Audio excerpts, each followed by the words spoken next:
يا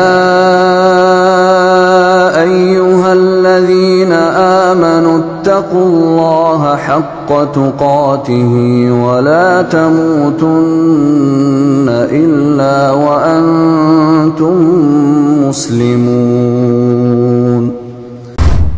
Saudara sekalian, kalau kita dalam mencari ilmu, mencari informasi, itu sangat-sangat dibatasi. Kamu jangan baca buku-buku, apa istilahnya, buku-buku karangan misalnya. Jangan baca buku-buku karangan.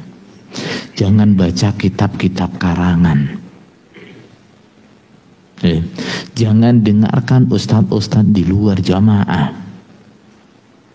Jangan dengarkan kajian-kajian di luar jamaah.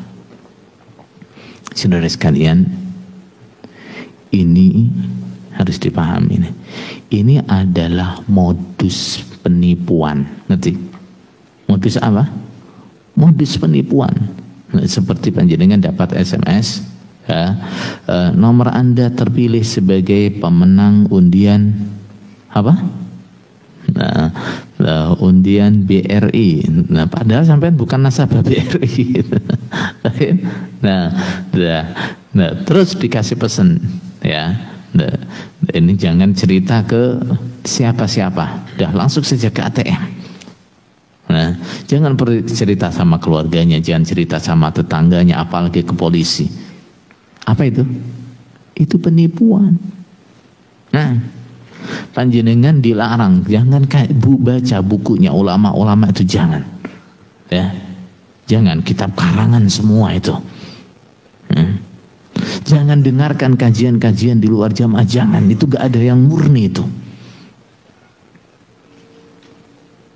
Nah, panjenengan dipaksa untuk masalah informasi ini yang panjenengan terima hanya dari satu pihak, dari pihaknya juga. Seharusnya orang itu justru berpikir, kenapa kok jadi nggak boleh? Gitu lah. Kenapa kok nggak boleh? Kenapa kitab-kitab yang disusun oleh Jokam itu nggak disebut kitab karangan, yang lain disebut kitab karangan? Kenapa ulama yang ilmunya mangkul, ilmunya murni itu hanya jamaah saja, yang lain enggak? Ini adalah modus gitu ya. Itu adalah modus. Nah, modusnya orang mempertahankan doktrin. Nah, supaya panjenengan tetap percaya dengan doktrin yang disampaikan oleh pengurusnya. Nah, sebab apa? Kalau panjenengan juga ngaji di tempat lain, membaca kitab-kitabnya ulama, nah, doktrin yang disampaikan oleh pengurus ambiar, gitu loh ya, doktrinnya ambiar. Nah, maka caranya supaya doktrin ini tetap dipercaya oleh rakyatnya, nah, supaya doktrin ini tetap dianggap sebagai kebenaran. Nah, itu gimana caranya? Nah, jamaahnya tidak boleh mendengarkan informasi terutama tentang jamaah, tentang agama dari pihak lain. Nah, kalau tanya ya mesti terpengaruh. Tanya ya mesti terpengaruh. Begitu. Dulu contohnya ya, waktu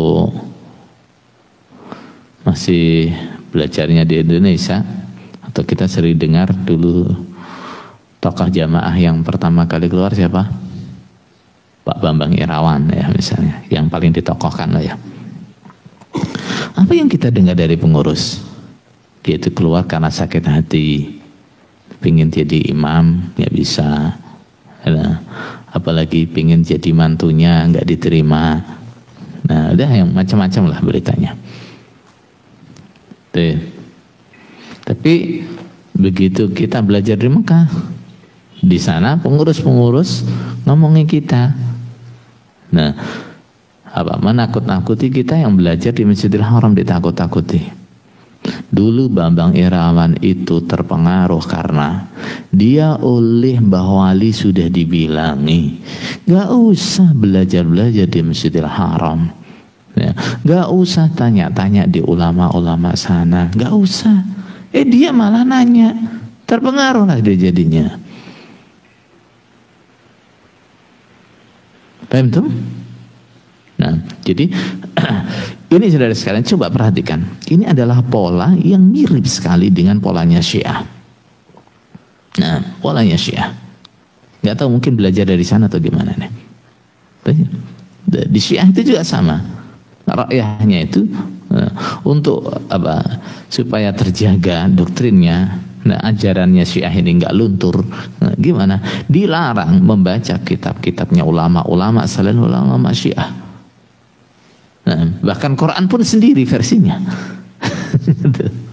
Nah, ini pola yang nggak tahu ini sengaja dicontoh atau ya gimana, seperti firman Allah, atawasaubi balhum qaumun taghun.